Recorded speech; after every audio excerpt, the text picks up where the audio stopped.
And today's lesson is just kind of a tip for learning scales. So a lot of times when we're learning scales, it can be boring and it's not always the most fun thing to do, but it's something that I really think that you need to do. So I've spent a lot of time learning scales, learning them in these shapes. Let me turn the distortion down a little bit. And that we all know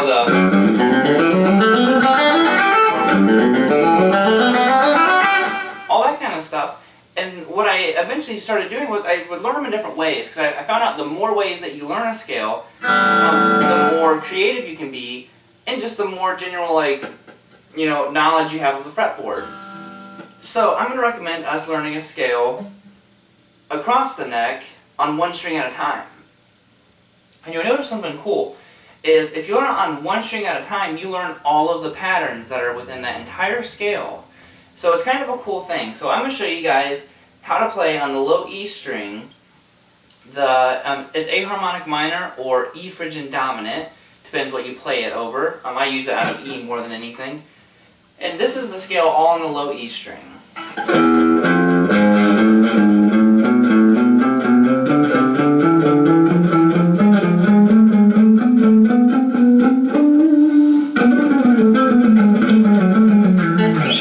And so on down the neck. So what you can do here is, like I said, once you learn on one string, you really memorize the patterns. So what we've got is the low E string, which is open, so that's an E note. And you're going to go 1, 4, okay? Then 5 on the low E. So I would do that as one pattern. Okay? Next you're going to do 4, 5, 7. So when I'm saying patterns, I mean the first pattern would be 1, 4, 5. The next pattern would be 4, 5, 7. Next you're going to do 5, 7, 8. Then 7, 8, 10. Then 8, 10, 12. Then you're going to go 10, 12, 13. Remember, these are all on the low E string.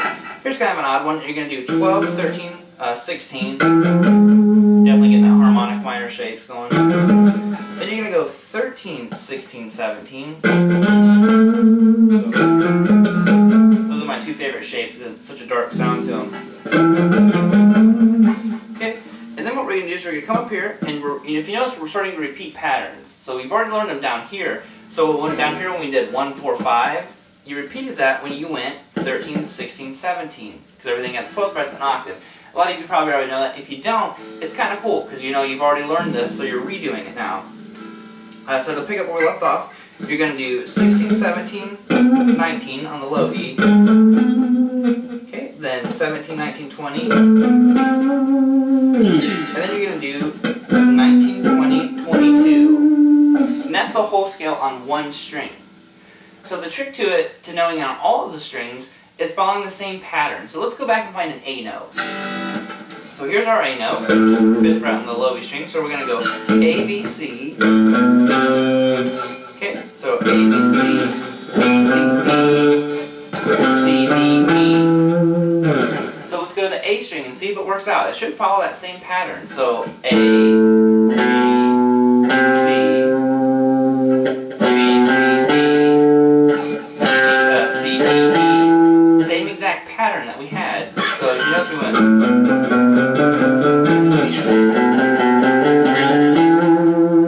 It's kind of cool that it works out that way. So you could pretty much do this scale on any string just by starting on a different note, and that's just the way that any scale works.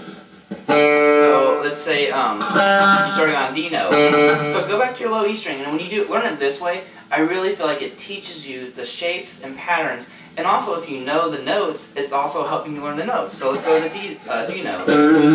So it goes 10, 12, 13, which would be D, E, F. Then you're going to do 12, 13, 16, which would be E, F, G sharp. Okay, so we went to the D string. So let's see. Should go D, E, F. D, E, F.